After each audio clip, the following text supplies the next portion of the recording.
Hello everyone, good afternoon. So it's already 5 o'clock in the afternoon and I am currently here in our backyard, and what I am going to do now is to check our banana tree because in the past few days there is a typhoon here and our province is in signal number 1. So I'm going to check if there is a damage in our, what we call that, banana tree. So let's begin. So guys, this is our banana trees here. Ayan.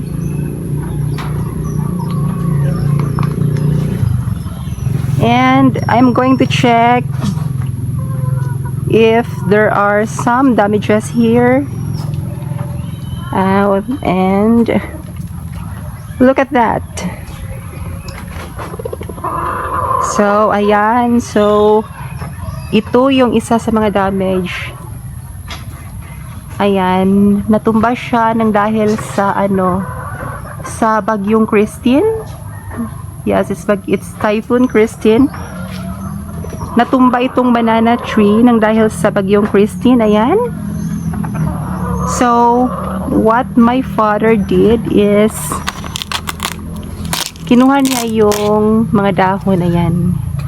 Kasi dito yun nilagay yung mga chicken. Ayan, may mga chicken dito. That's why itong saging na natumba is kailangan siyang linisin at kunin yung mga dahon para siya malinis at saka hindi siya sagabal sa mga manok. Ayan, sa mga rooster. So as you can see guys, napakalaki na. So ayan, napakalaki niya. Ayan.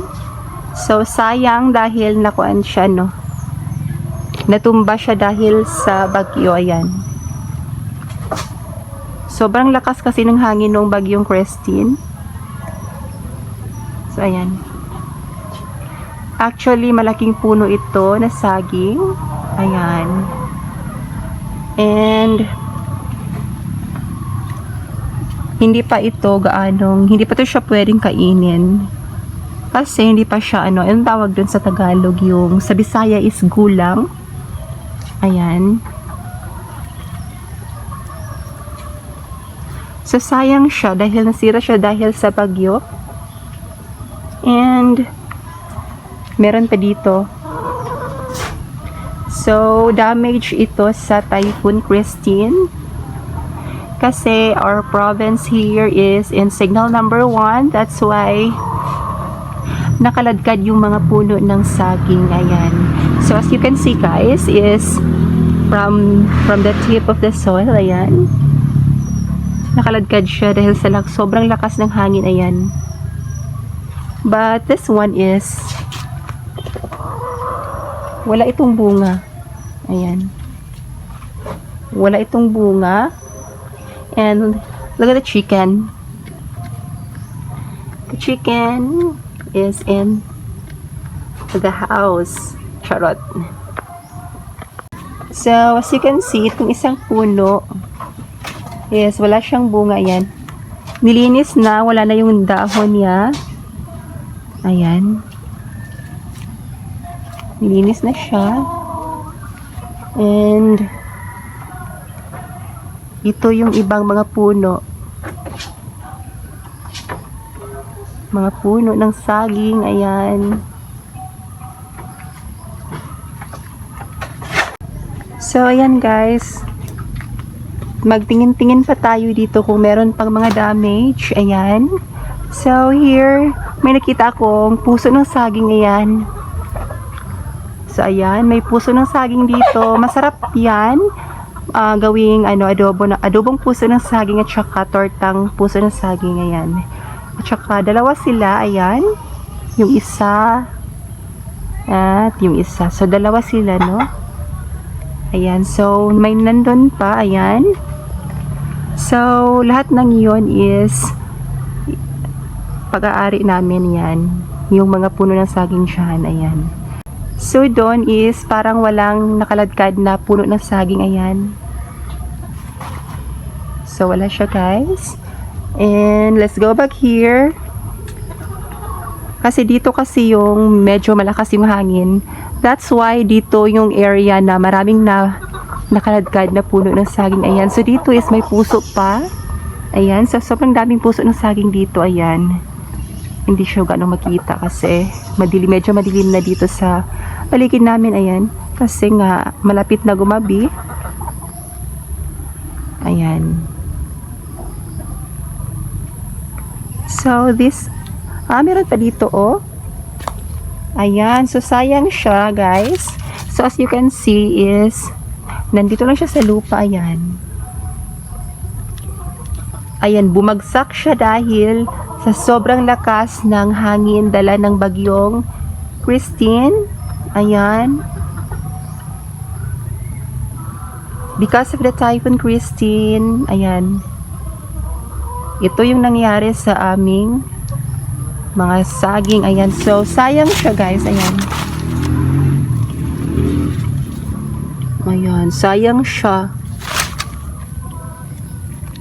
Nalalaglag siya at dito lang siya sa lupa. Ayan. So, this is another one and yung isa is nandun. Tatlo ito. Yung isa is doon.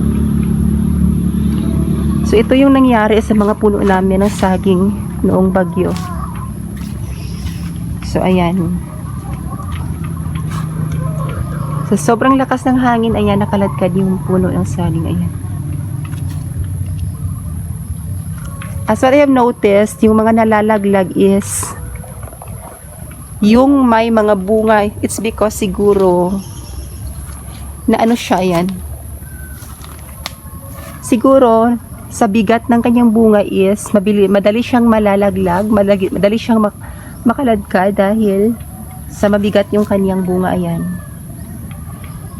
Kasi yung mga nalalaglag dito is yung may mga bunga talaga. Yung walang mga bunga is hindi lang siya nalalaglag. So ayan. So mayroon pa yan dito. Ayan. Here. So, ayan. May isa pa dito na saging, ayan. Damage rin ito sa bagyo, ayan. So, yan yung mga puno namin ng saging, ayan. Banana trees. Here in our province. There.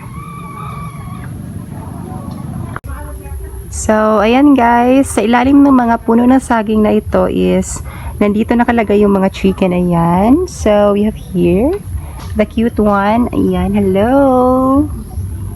Parang malungkot siya guys, ayan. So, ito yung manok na hindi siya lumalaki. Maliit lang siya, but he's too old. Matanda na siya, but napakaliit pa rin niya, ayan. Medyo malaki siya tingnan sa camera, but sa personal is napakaliit talaga niyan, ayan. So, ang tawag dito sa Bisaya is bantam, which means na maliit siya, hindi siya lumalaki, ayan. So, unlike with the other roasters na malaki, ito siya is maliit lang talaga siya, na cute siya, yan. At saka parang malungkot siya guys, ayan, at nahihiya siya sa camera. Diba? Charot. So, mag-ikot-ikot pa tayo dito because I'm done checking sa mga damage sa sa puno ng saging, and for now is mag-ikot-ikot tayo dito sa paligid sa chicken farm. Ayan. So, ito yung mga roaster. So, ito yung mga roaster na ano tawag yun? Yung mga hybrid. Ayan. So, malaki siya. Ayan. This one. Malaki siya. So, mostly, yung mga chicken dito is yung mga male chicken. Ayan. Mga male chicken. So, here, ayan. So, ito yung mga nakakulong na mga chicken. Ayan. Ito yung kanilang mga kulungan. Ayan. So, may isa dito. Ayan. So, may iba't ibang klaseng roaster dito. Ayan. But my favorite is this one. This little one. Ayan. Parang malungkot siya, guys. Ayan. But he's so cute. Even though he is old already. But he's still cute. And I touch, hindi siya natatakot siya. Ayan. So, bahala ka dyan. So, I think that's it for today. Nag-update lang ako sa aming mga puno ng saging dahil bagyo dito sa amin last few days. So, that's it for today. Bye-bye!